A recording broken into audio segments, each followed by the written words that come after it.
Hello, my name is Josh, and I'm a watchaholic. Welcome to Horology Insanity. What is up, my watch friends? So, check this out. We are looking at this Dumoreau again. I still don't know if I'm pronouncing that correctly, but this video is really a follow-up to my last video that is my kind of not a review. So if you haven't seen that, we'll put a link right up here in the upper right hand corner. I recommend checking it out before you check out this one.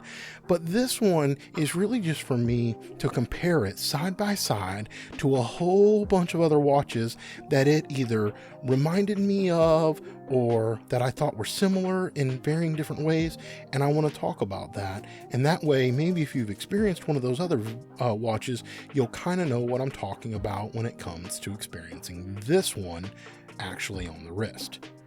So with that, let's get into it. Now, let me just mention real quick, YouTube has got this cool feature that if we put timestamps down in the description of the videos, it will actually catalog and mark the different spots in the video where I go across these different watches. So if you don't want to watch the whole video, or if you really just want to check out a specific watch, then we'll put that in the bottom of this video, and I recommend clicking or doing whatever using that functionality. With that said, let's get into this. This watch I've already mentioned. It was an absolute joy to have on wrist. And the first watch that I want to kind of hold it up and compare it to is really because of this bracelet. And it's all about this wonderful taper that it has. And it has to do with just how comfortable this was on wrist. I said it in my other video and I'll say it again. I didn't want to take this off. And in fact, right now, I wish this was on my wrist. I'm going to be a little bit sad to send this on to the next person because I don't know if I'm going to be able to get one of these, and especially in the blue dial that I want, but I kind of want one because it was that comfortable on wrist. Anyway, this, y'all have heard me talk about it a lot. This is my Oris Diver 65. This is the 40 millimeter. It has the Deauville blue and gray dial in it, and this is the stock Oris bracelet. Now, y'all know I don't love the fake rivets, and I definitely don't love, the clasp. The clasp isn't bad. It could be a little thinner maybe, but this is one of the most comfortable watches that I own, and I love wearing it really just because of how light and comfortable it is. Well, on wrist, this Dumoreau, oh well. This watch, the DM01, that's what I'm gonna call it for now. The DM01, which, I don't know, now that I say that out loud, that's a terrible name. It's a terrible name. Oh well, I won't give him too much flack for that because the watch is pretty awesome. Don't knock it because of the terrible name. Anyway, the DM01 wears just like this, and you can see it's got a wonderful taper that comes down. The Oris is actually a little bit thinner. I think this comes close to like 13, 14 mil. This comes down to 16 over here on the right on the DM01. But that taper really gives it a great wrist feel, and when you articulate your wrist, then you'll notice that like when you pull down, it won't pinch underneath here because the bracelet's kind of out of the way. Larger bracelets, especially those that don't have any taper, you really feel that hunk of steel around your wrist, and when you go to articulate your wrist, you will feel that pinching or pressing because it doesn't have as much flex or give. And in this one, because it contours down, you don't really notice it. That's my number one. That's my big plus. Now, the second one that I want to compare it to is this Laurier. This is the Falcon. This is the 39 millimeter, so it's their version 1. But the bracelet on the Laurier really reminds me a lot of this DM01, and it's mainly because I showcased in the other video, you get the full articulation of these links, and that gives it another layer of comfort. So if I set that down here, this, you get it, and it's so nice. That one's hiccuping a little bit, but when you sit here, you just get this full articulation, and that really helps on wrist. That's right. The other side didn't cooperate. There we go. This is what I'm talking about. The full articulation of these links, and it really helps give it a lot of comfort on wrist. And so for me, it really reminded me of this Laurier, and I've said nothing but good things about this bracelet, again, just because it's comfortable. Now, the next one, and this one is nothing like the DM01, except for, again, the bracelet and the comfort. I'll say this G-Shock, y'all know this is I call them all my favorites, but this really is like one of my all-time favorites in my massive collection. I love this watch, and I have it on the V1 Combi. When I have this on my wrist, I kind of forget that it's there, except for when I need it, and then I'm pleasantly surprised, and I love the look of it because I love the blue accents. The DM01 was the same way. I would kind of forget that it was on my wrist until I needed to see the time, and then pow, it'd be right here, and I'd be like, oh yeah, you're there, and you look good, and I kind of like that experience. So this would be another one I'd compare it to. If you really like the comfort and the fit and feel of these V1 Combis on the G-Shock Square, this doesn't weigh much more, and it's metal with an automatic and the full bracelet. You get a similar feel out of this one. So if you need like an everyday watch, and then you need like a more dress or work watch, this could be a 2-watch combo right here, and you'd be set. You really would. So there's that. So the next one that I want to talk about is really just so that I can compare not the bracelet and how it wears and feels on wrist, but the overall design and aesthetic of this watch. I talked in my last video, and I'd recommend it here again to you. Go check out the Design Atelier, or however you pronounce that. Go check out his video on this, and he will talk about how the styling cues for some other watches, I think they were Patek Philippe, whether it be with the grenade style textured dial, whether it be with the overall case shape, or whether it comes with this kind of fixed bezel. I think the materials that Dumoreau sent me even has mention of the Gerald-esque or the Gentra-esque. How do you say Gerald Gentra? That design aesthetic, right? Which is infamous on the Royal Oak, but we also know that Patek has the Nautilus. And so, yeah, the way that gets played into here, there are other watches in the microbrand space that have that aesthetic. And so this is the Balticus Stardust. And you can see that they tried to do a very similar thing with the integrated case and bracelet. And then they go into the fixed bezel. They did a round one here with the notches and the cutouts. But one of the things that I will say that makes the DM01 over here on the right so much comfortable on wrist is because it's not as big as this. It is extremely thin at just under 10 millimeters, and the weight at 124 or so grams makes this thing so much better to wear on wrist than this Balticus. Now, the Balticus, of course, is stunning. It is absolutely stunning. It's all about the dial. But I will say, if it was a little bit lighter and airier like this DM01 is, I'd probably wear the Balticus a lot more than I do.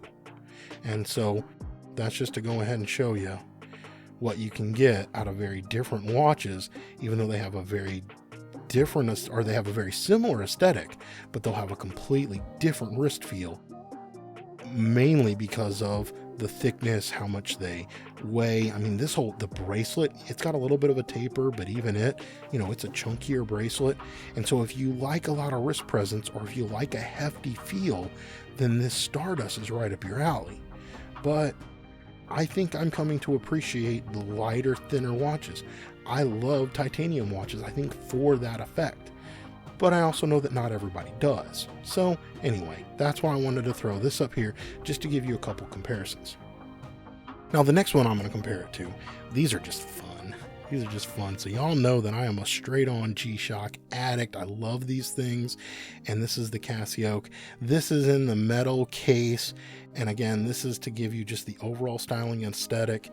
You'll see that the GA2100 is a little bit bigger, right? But as I talked about, the DM01 wears bigger than the 38 point something millimeter case dimension tells you. This really wears close to a 40 millimeter for me. And y'all know I have an 8-inch wrist. I dig that. I was a little worried it'd be too small. But nope, when I got it on wrist, I didn't notice it. But anyway, so here's just so you can see it side by side with that one. And to continue in that G-Shock theme, this is the Gen 2. Now it doesn't have, the Gen 3 has the fully integrated bracelet, but you can see it's got this, I think it's the AP Royal Oak style bracelet. I thought these were real similar, hold them up. So, and yeah, this one actually looks even bigger than the other one. That's interesting. So, okay. The last thing that I want to talk about, and I talked about it briefly in my last video, but it's this clasp. And, you know, this is a push button clasp. It does have an overlap. And let's get this closed and let's zoom in on this real quick, because they actually did etch in the brand name right here. But they did it in such a great way that this thing is just flush on wrist. You don't even notice it. It's like another mid-link just sitting there. But yeah, the only thing I don't like about this is it's a little stiff to get on and off. It's pressure fit, and you kind of have to manhandle it a little bit, and I have to push it a little bit harder than I think I'd like to get it open. And so here's what I want to talk about. This is my only major con. I showed in the other video, this Formex. This Formex kind of gives you the best of both worlds, and it gives you micro-adjust, which is a big beef and complaint that a lot of butterfly clasps get. Now, I showed it in the last one too. Let me switch gears real quick. So here's just a standard WatchGecko bracelet, right? It's got a 2-button pusher. You can see it's a little thick to be able to accommodate this button pushing mechanism. But when you hit the button, boom, they pop open, and it's just easy peasy, right? That's cool. This one I'm only going to show you because I absolutely love this Salmon Zelos Nova, and I'll take whatever opportunity I can to show it off on the channel. But this is another WatchGecko. This is the Beads of Rice. The other one was the Jubilee. This is the Beads of Rice, but it's the same mechanism. It's got pushers here and here. You pump, boop, and it just pops right open. Easy peasy. So now let's get back to the Formex, right? And keep in mind that this is what we're comparing it against. Push, push. When it's closed and when it's on wrist, I don't mind this. I don't mind it at all. But if you got to take your watch on and off, and like I take my watch off to sleep at night. I don't sleep in my watches. Taking this thing off at night was kind of annoying. See, look, there it is. Man, that thing snapped. You probably can't hear it as much on my new mic. The old mic, you would probably be beating your eardrums right now when I pop that thing open. So let's see what I would much rather have. Formex is really, I think, doing some of the best work in this area. They have the overlapping clasp, right? Let's get this open. This overlapping clasp really does act kind of like a center link the way that the DM01 did. And I like that about this. I like the way that that just seamlessly integrates into the overall bracelet. That's really cool. But you'll see that Formex put these really tiny 2-button pushers to open it up. Now the other side is friction fit, but you can see how easy and smooth that is for me. I don't have to sit here and wrench it down. It just is nice, simple, and goes about the way. Now, I know what some of y'all are thinking. You're going to say, oh, but Josh, this watch cost 4 times what this DM01 does. And I get all of that. I do. I honestly would probably pay $50 more to have a better clasp system on this. You know, that's just mine. It's kind of like the Zelo swordfish, the 40mm swordfish. I think a bunch of us would pay more money if we could get the on-the-fly micro-adjust clasp. That's just me. And I think that that's this way with this system if other people can use it or do something similar that Formex is doing. So the other great benefit is right here. So basically what I do is my wrists are always thickest in the morning when I first get up.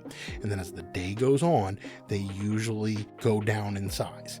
And so butterfly clasps are known for not having micro adjust, but you pop that, it gives you about 2 to 3 mil of extra room.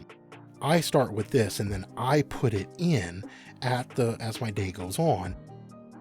And then you can see here that it just closes back up and everything is ready to go. Again, it's got a very bracelet feel to it. The clasp really is like a center link, but it gives you the benefit of the 2-button pushers so that you're not trying to wrench this thing open. So anyway, that's the only thing that I wanted to end with on this. And I hate to end it on a bad note like that because this watch is so wonderful to wear. And I've enjoyed it so much. I told y'all in my last video, I thought I was going to dislike this watch. I didn't even think I was going to make a video on it. Or I worried that if I made a video, I was kind of going to have to be honest and kind of trash it a little bit. And that's not at all the experience that I'm having now that I've gotten it in and I got it on wrist, which is so cool. It's so cool. I love it when this happens. I love being surprised in the positive way. I really do. But anyway, that's my beef. The clasp. Everything about this is fantastic. Go to their website. They have an option that you can sign up for their newsletter and things like that. You can stay updated on things. And yeah, with that one, we'll call this one a wraps. All right, my friends. If there's anything I didn't cover in the video, but you're curious, hit me up in the comment section. I'd love to hear what you think about this watch. But if you have any other questions, I can try to interact with you down there and answer those for you. Until we talk again, my friends, please remember what really matters. And that's not watches. Keep the insanity sane.